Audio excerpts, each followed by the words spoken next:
हाँ तो भाई, राम राम। तो आज से एक नया टॉपिक स्टार्ट करने जा रहे हैं। राज्य व्यवस्था।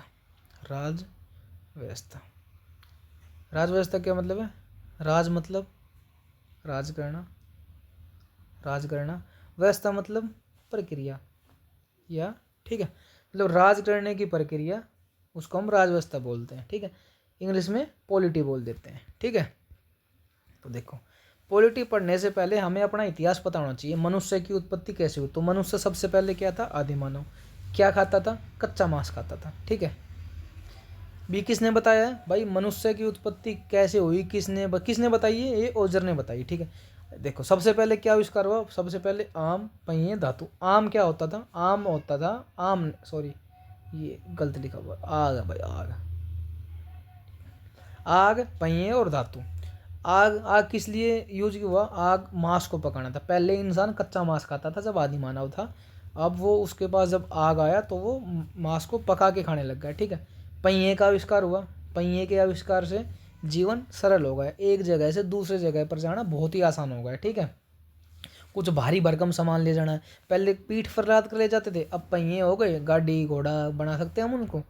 जैसे भाई कोई पहिए लगा दी नीचे, लकड़ी का कुछ बना लिया, उसको खींचना आसान है ना कि जब पीठ पर हम 500 किलो वजन नहीं रख सकते, लेकिन उस गाड़ी पर 500 किलो वजन रख के हम खींच सकते हैं। ठीक है, उसके बाद धातु। धातु कौन कौन सी खोजी गई? कांसा, तांबा और लोहा। ठीक है, अब देखो, जो पहला जो हमारा टॉपिक है पॉलिटी में, वो है संवैधानिक विकास। हमारा जो संविधान है वो कहाँ से बना, विकसित कैसे हुआ, कहाँ से लिया गया, हमें पता कैसे चला हमें अपने संविधान में लिखना क्या है, कौन कौन से देशों से हमने मदद ली, कौन कौन से देशों के संविधान को हमने पढ़ा और अच्छी अच्छी चीज़ें अपने संविधान में लिखी। ठीक है, वो सारा कुछ करेंगे। देखो, संविधान क्या है? संविधान क्या है? किसी भी राज्य की नीति शासन के संचालन के लिए जो दस्तावेज चाहिए, जो दस्तावेज अनिवार्य है, उसको हम संविधान बोलते हैं। यहाँ तक कोई दिक्कत भाई?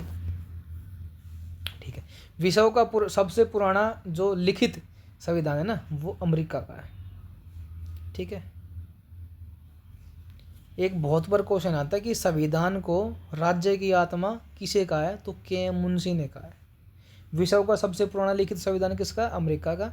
संविधान को राज्य की आत्मा कहा किसने? के एम मुंशी ने। ठीक है, आगे चलते हैं।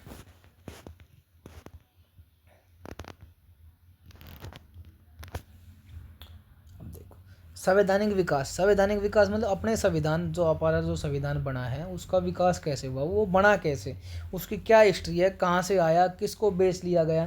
तो देखो, 1773 में रेगुलेटिंग एक्ट आया था। ठीक है, और अपना जो संविधान लागू हुआ था 26 जनवरी 1950 को लागू हुआ था। ठीक है, देखो, चार्टर एक्ट कौन सा था?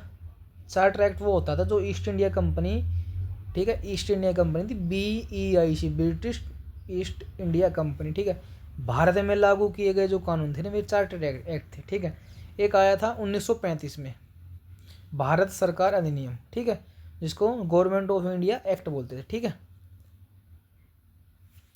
आगे चलो। देखो, अब ये जो British east India company BEIC की हम बात कर रहे हैं, ये कंपनी ये 1600 में बनी है ना। कहीं किताबों में 1599 में लिखा हुआ है और कहीं 1600 लिखा हुआ है, तो कन्फ्यूज होने की जरूरत नहीं है। ये दिसंबर 1599 में बनी थी, इसलिए इसको 1600 बोल देते हैं। ठीक है, ब्रिटिश महारानी कौन थी? एलिजाबेथ वन थी, ने ईस्ट इंडिया कंपनी को पूर्व के साथ, पूर्व कौन? भारत के साथ व्यापार करने की अनुमति प्रदान करी। ठीक है, अब इससे पहले 1600 में तो कंपनी बन गई। ठीक है, अब जब कंपनी बन गई, कंपनी इंडिया में व्यापार तो कर रही थी। ठीक है, लेकिन यहाँ पे जो जिनका राज चल रहा था वो थे मुगल। अब मुगल इतने ताकतवर थे, जो अंग्रेज थे ना, अंग्रेज डरते थे भाई मुगलों के दरबार में जाने के लिए। ठीक है, वहाँ जाने के बाद हाथ बांध कर खड़े हो जाते थे। ठीक है, ये औरंगजेब मरने के बाद इनमें कुछ शक्ति आई है कि हम इंडिया पे राज कर सकते हैं, नहीं तो ये पहले व्यापार करने आए थे। ठीक है, तो इन्होंने जब अपना औरंगजेब था, औरंगजेब की मृत्यु 1707 में हुई थी।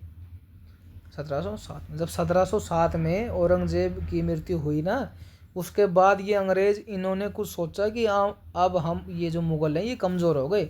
उस 1707 में औरंगजेब की मृत्यु हुई और 1757 तक ये बिल्कुल चुपचाप थे, 50 साल तक औरंगजेब का डर इतना ज़्यादा था। फिर 1757 में इन्होंने भाई युद्ध करा। कौन सा युद्ध करा? प्लासी का युद्ध। प्लासी कहाँ है? बंगाल में। ठीक है, ये जो प्लासी का युद्ध हुआ ना, ये क्या बोलते BEIC, और दूसरा था बंगाल का सिराजुद्दौला।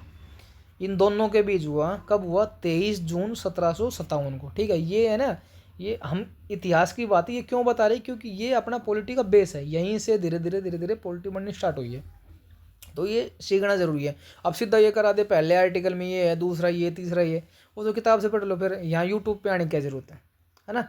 तो स्टार्टिंग से पता होना चाहिए भाई संविधान बना कैसे, क्यों बनाया गया, कौन कौन किन किन ने योगदान दिया। ठीक है, तो देखो प्लासी का युद्ध 1757 में हुआ।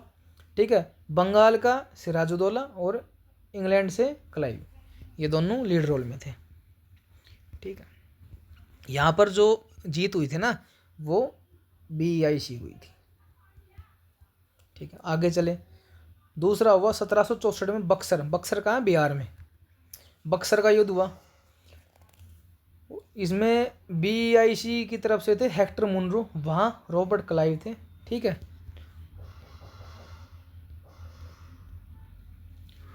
ये युद्ध होने के बाद इलाहाबाद की संधि हुई। ठीक है, इलाहाबाद की संधि युद्ध, जो BEIC युद्ध जीतने के बाद इलाहाबाद की संधि हुई थी। ठीक है,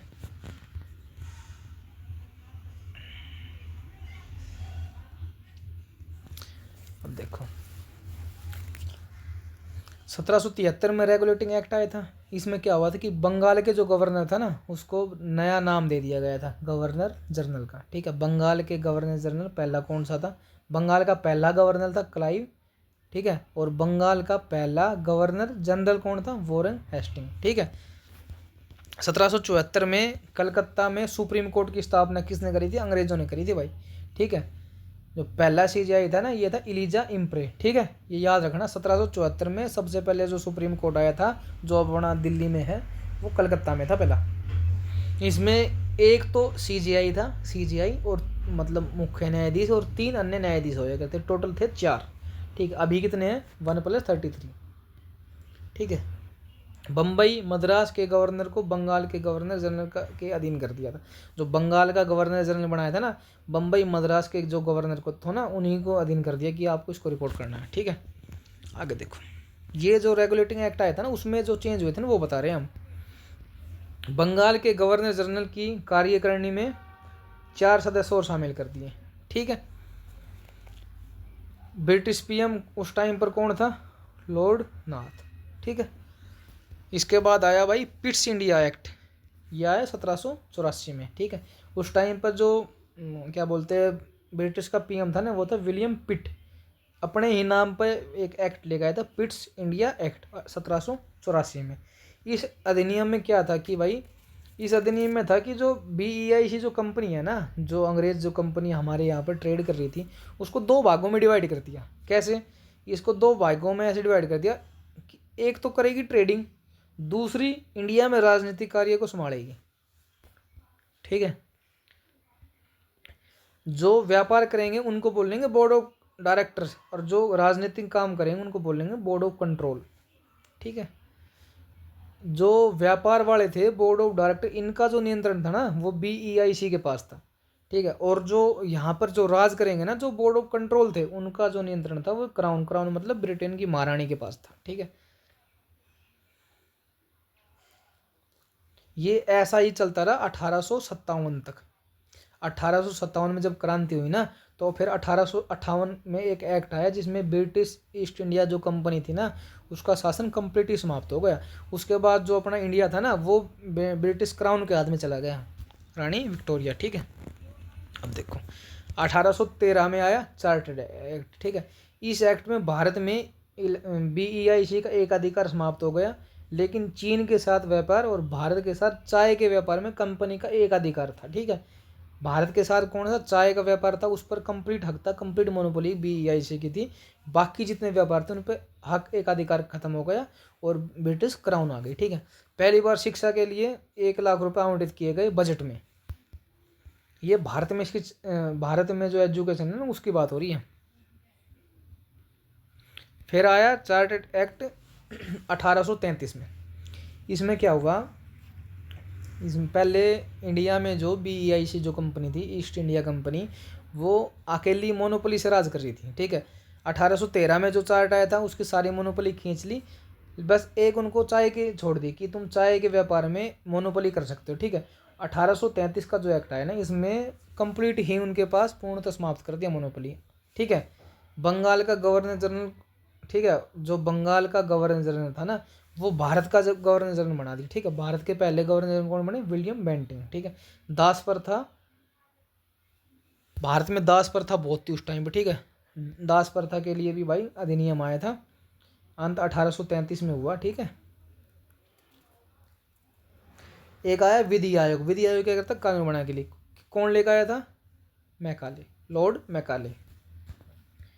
इसके बाद आया भाई 1853 का एक्ट। ठीक है, इसमें क्या हुआ कि जो सिविल सेवा होती थी ना, उसमें भारतीयों को भी छूट दे दी कि आप खुली जो ओपन प्रतियोगिता होती है ना, उसमें आप हिस्सा ले सकते हो। ठीक है, ये EIC का अंतिम चार्टर था। भारत में पहली बार विधानमंडल की बात कही गई थी इस वाले में, ये बहुत इंपॉर्टेंट है भाई। आगे देखो, इसके बाद 1857 की क्रांति हुई। भारतीय गवर्नर जनरल कौन था, कैनिंग था। ठीक है, 1857 की क्रांति होने के बाद BEIC का सिस्टम खत्म। इसके बाद जो राज किया, शासन किया, वो किया क्राउन ने। ठीक है, अब क्राउन आ गया तो मतलब वहाँ की सरकार राज कर रही है, तो सरकार राज कर रही है तो उनके जो एक्ट आएंगे ना, वे भी सरकारी एक्ट आएंगे, जैसे भारत शासन अधिनियम, गवर्नमेंट ऑफ इंडिया एक्ट। ठीक है, अब 1858 में है गवर्नमेंट ऑफ इंडिया एक्ट। इसमें क्या बदलाव हुआ, इसमें बदलाव हुआ कि EIC का शासन भारत में कंप्लीट समाप्त हुआ। अब भारत में प्रत्यक्ष रूप से क्राउन का शासन हुआ, डायरेक्ट क्राउन राज करेगा। ठीक है, वहाँ की विधानसभा, वहाँ की लोकसभा में बात होगी आपकी। भारत में मुगल शासक का भी शासन था, जो बहादुर शाह जफर शाह था, वो भी खत्म हो गया। क्या बोलते हैं, भारत के गवर्नर जनरल का पद नाम परिवर्तित होकर वायसराय। वायसराय कौन होता है, वायसराय होता है वहाँ के PM का एक तरीके से डाकिया। यहाँ की बात को वहाँ के PM तक बताएगा और वहाँ के PM की बात को आपको बताएगा। भारत के पहले वायसराय कौन थे, जो गवर्नर जनरल थे उस टाइम पे भारत के, Canning. BOD board of director और BOC बोर्ड ऑफ कंट्रोल। ठीक है, दोनों को समाप्त कर दिया। भारतीय सचिव के पद का सृजन किया गया। ठीक है, सेना की समीक्षा के लिए पील कमीशन का निर्माण हुआ। ठीक है, ये काम हुए थे जब गवर्नमेंट ऑफ इंडिया एक अधिनियम आया था 1858 में। भारतीय सचिव के नेतृत्व में 15 सदस्यीय भारतीय परिषद का निर्माण हुआ। महारानी विक्टोरिया थी उस टाइम पर। विक्टोरिया ने घोषणा की 1 नवंबर 1858 को कैनिंग के द्वारा इलाहाबाद में, जो 1858 में महारानी विक्टोरिया ने घोषणा की थी ना, ये 1858 में 1 नवंबर को कैनिंग ने पढ़ी इलाहाबाद में। ठीक है, कि भाई ये चीज़ आज से स्टार्ट हो रही है। ठीक है, पहले भारत के जो सचिव थे लॉर्ड स्नेटली। ठीक है, स्टैनली।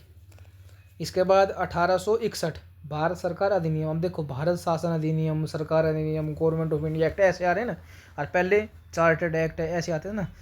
अब देखो, भारत में 1860 में जेम्स विल्सन, ये विल्सन कौन था ये, भारत में 1860 में जेम्स विल्सन ने पहली बार बजट प्रस्तुत किया। इंडिया का बजट की बात कर रहे हैं वहाँ बैठे बैठे, कि इंडिया में हम इतने पैसे खर्च करेंगे, टैक्स कैसे लेंगे।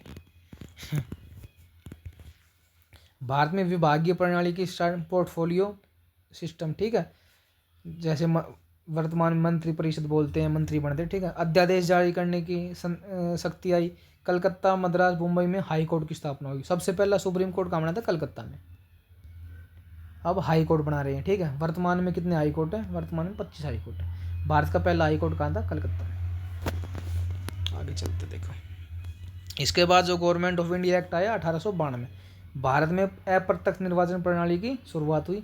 बजट पर विचार विमर्श करने का अधिकार दिया। बजट वो पेश करेंगे, आप सिर्फ विचार कर सकते हो उस पर। ठीक है, चुनाव कैसे होंगे, MLA MP प्रत्यक्ष, राष्ट्रपति MLA जनता। ठीक है, अप्रत्यक्ष निर्वाचन होता है। ठीक है, जनता MLA को बनाती है, MP को बनाती है, MLA और MP बनाएंगे राष्ट्रपति को। ये हो गए अप्रत्यक्ष।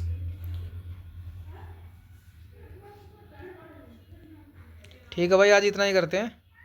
धन्यवाद।